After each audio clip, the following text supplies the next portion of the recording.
বিপাশা বাসু, যিনি কিনা ছিলেন একসময় বলিউডের হট দিভা, যার শরীরের ভাষা আর মুগ্ধতা এককালে সিনেমার পর্দায় ধরিয়ে দিত আগুন। তবে আজ তার সামনে এক নতুন লড়াই। সমাজের সৌন্দর্যবাদের বিপক্ষে নিজের মাতৃত্বকে নিয়ে গর্বিত কণ্ঠে সে এখন দাঁড়ানো।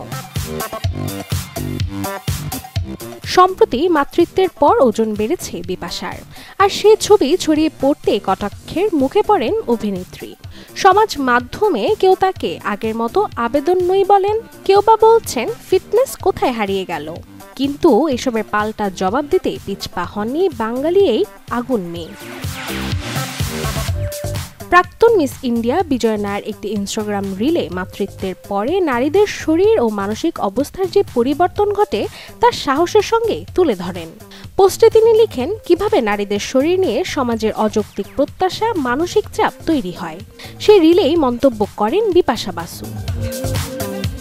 তিনি লিখেন, আমি আত্মবিশ্বাসী, ট্রোলিং আমাকে ছুঁতে পারে না। তবে এসব মন্তব্য অন্য কাউকে মানসিকভাবে ভেঙে দিতে পারে। আমাদের কণ্ঠ শক্তিশালী করতে হবে, আর এক নারীকে অন্য নারীর পাশেই দাঁড়াতে হবে। এই ঘটনার পর অনেকেই পাশে দাঁড়াচ্ছেন বিপাশার।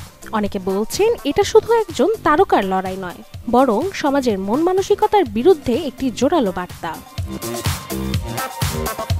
অন্যদিকে দীপিকা পাডুকোনও একটি রিলের মাধ্যমে বলেন, মি লাফিং অন মাই ওন ড্রামা কিউকি আব রোনা ভি নেহি আ রাহা হ্যায়। শুধু ফিগার নয়, নারীর আবেগ, মাতৃত্ব, মানসিক চাপ সবই যেন কৌতুক হয়ে দাঁড়িয়েছে সমাজের চোখে। Desk report, channel 24।